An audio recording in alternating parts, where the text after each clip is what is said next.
ఇన్నాళ్ళు ఎన్నికల హడావిడితో పాలన పక్కన పెట్టిన సర్కార్ ఇప్పుడు పట్టాలెక్కించేందుకు తంటాలు పడుతోంది.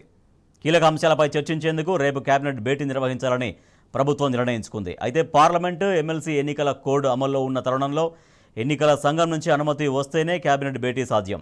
మరి ఈసీ నిర్ణయం ఎలా ఉండబోతోంది అన్నది ఇప్పుడు ఆసక్తికరంగా మారింది.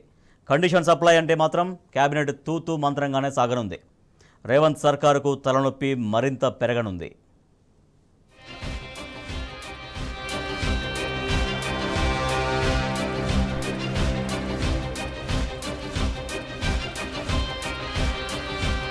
పార్లమెంట్ ఎన్నికలు పూర్తవడంతో కేబినెట్ సమావేశం నిర్వహించాలని రాష్ట్ర సర్కార్ భావిస్తుంది. ఎందుకు ఏర్పాట్లు చేయాల్సిందిగా ముఖ్యమంత్రి రేవంత్ రెడ్డి ఆదేశించారు. అయితే రాష్ట్రంలో మొన్ననే పార్లమెంటు ఎన్నికల నిర్వహణ పూర్తయింది. ఆ వెంటనే వరంగల్, నల్గొండ, ఖమ్మం గ్రాడ్యుయేట్ ఎమ్మెల్సీ ఎన్నికల కోడ్ అమల్లోకి వచ్చింది. అటు పార్లమెంటు ఎన్నికల కోడ్ జూన్ 4 వరకు ఉంది. ఇటు కొత్తగా ఎమ్మెల్సీ ఎన్నికల కోడ్ అమల్లోకి రావడంతో మంత్రివర్గ సమావేశంలో నిర్వహణకు ఎన్నికల సంఘం అనుమతి తప్పనిసరి. దీంతో రాష్ట్ర ప్రభుత్వం సీఈఓ ద్వారా సీఈసీకి విజ్ఞప్తి చేసింది.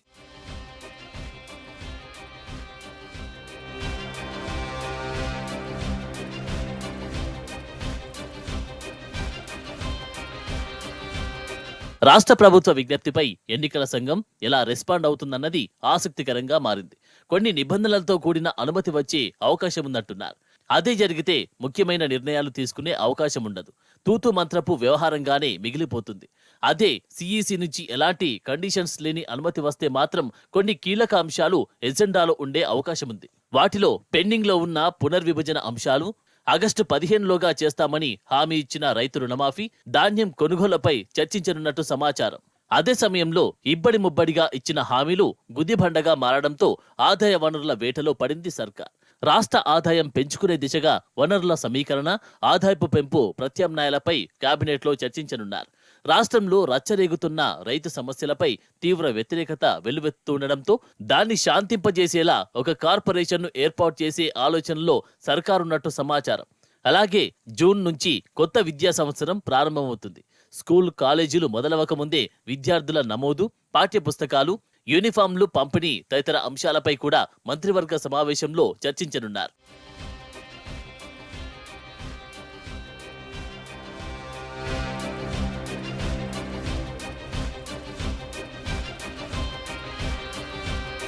రాష్ట్ర పునర్విభజన జరిగి 10 ఏళ్లు పూర్తి కానుండడంతో పునర్విభజన చట్టానికి సంబంధించి పెండింగ్ లో ఉన్న అంశాలపై కూడా కేబినెట్ చర్చించే అవకాశం ఉంది.